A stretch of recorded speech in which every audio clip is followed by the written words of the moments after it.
રોજ પ્રભુના દર્શનના નિયમો રાખશો. કેટલી ઊંચાઈ પ્રાપ્ત કર્યા પછી જેને હજારો લાખો લોકો માને, જેને લાખો લોકો દુઆ કરે અને દુઆને પૂરી પણ કરે, આટલી શક્તિ સામર્થ્ય ને આટલી ઊંચાઈ પહોંચ્યા પછી પણ જ્યારથી પ્રભુનું પ્રાગટ્ય થયું ત્યારથી રોજ દર્શન નિયમ રાખ્યો છે. આપણે તો જરાક સેટિંગ થાય ને, જરાક સેટિંગ, ધંધા બિઝનેસમાં જરાક સેટિંગ થી મારો મંદિર આવો તો બંધ થઈ જાય. બોલો, ઓલ્ટો લોનમાં લાવ્યો હોય, પછી અલ્ટો લીધી હતી, 4 હપ્તા ભરાણા, પછી ન ભરાણા તો ઓલા ખેંચી ગયા, ખેંચી જ જાય ને. હજી હપ્તે તું લાવ્યો ત્યાં મંદિરે જાવ તો બંધ થઈ ગયો, પછી ખેંચી ન જાય. ઠાકોરજીએ તો સંકલ્પ કરી નાખ્યો હતો આને વાડી આપીશ. અલ્ટો લોનમાં લીધી ત્યાં ઠાકોર નક્કી આને વાડી આપીશ, આને મર્સિડીઝ આપી નક્કી કરી નાખ્યું તેને. પણ આ અલ્ટો ઉલટી ગયો.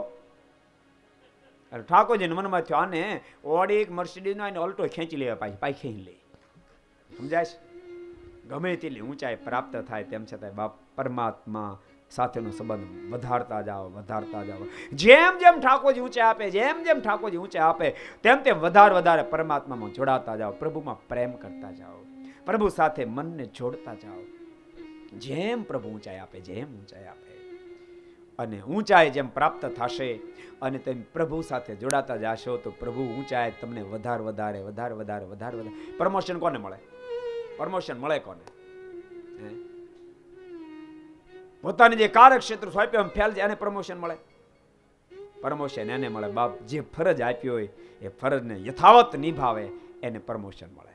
એની પાછી વ્યવસ્થિત નિભાવે એમાંથી આગળ પ્રમોશન મળે. એમ કરતા બધાનો લીડર બની જાય, પણ કોણ ફરજ વ્યવસ્થિત નિભાવે એને પ્રમોશન મળે. એમ બાપુ અલ્ટો આવ્યા પછી પણ વ્યવસ્થિત ફરજ નિભાવે, રોજ પ્રભુને આરાધના કરે, પૂજા કરે, રોજ મંદિરે જાય અને પોતાને પ્રાપ્ત થયેલી સંપત્તિમાંથી સદવ્યય કરે.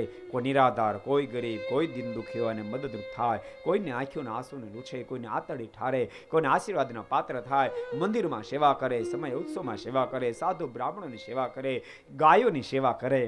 પછી ઠાકોરજીને મનમાં થાય આને અલ્ટો બિચારો ઓછી પડે, આને પ્રવૃત્તિ કેટલી બધી, સેવા કેટલી કરે, માટે અલ્ટો હવે નહીં. અલ્ટો પાછી ખેંચી અને પરમાત્મા એને સિટી હોન્ડા આપે. હું આપે? સિટી હોન્ડા આપે. અને સિટી હોન્ડા આપ્યા પછી પાછું જોવે કે સીધા પહેલા તબક્કામાંથી પ્રમોશન આપી કે લાસ્ટ સુધી ન લઈ જાય એટલું પ્રમોશન આપે.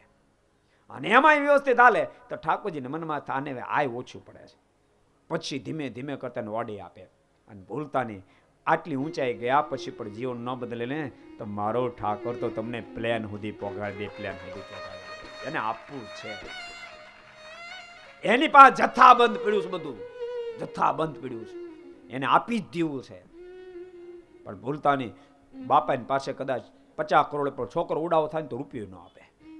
બાકી આખો ખજાનો એને લૂંટાવી દેવો, દીકરાને આખો ખજાનો આપી દેવો. પણ દીકરો ઉડાવો થાય ને તો બાપ ન આપે. જેમ દીકરો ઉડાવ થાય તો પિતા ન આપે, તો પરમ પિતા પણ આપણે ઉડાવ થાય તો ન આપે. માટે બધાને કહું, પુરુષ ભક્તો, સ્ત્રી ભક્તો, રોજ દિવસમાં એક વાર મંદિરે જાજો.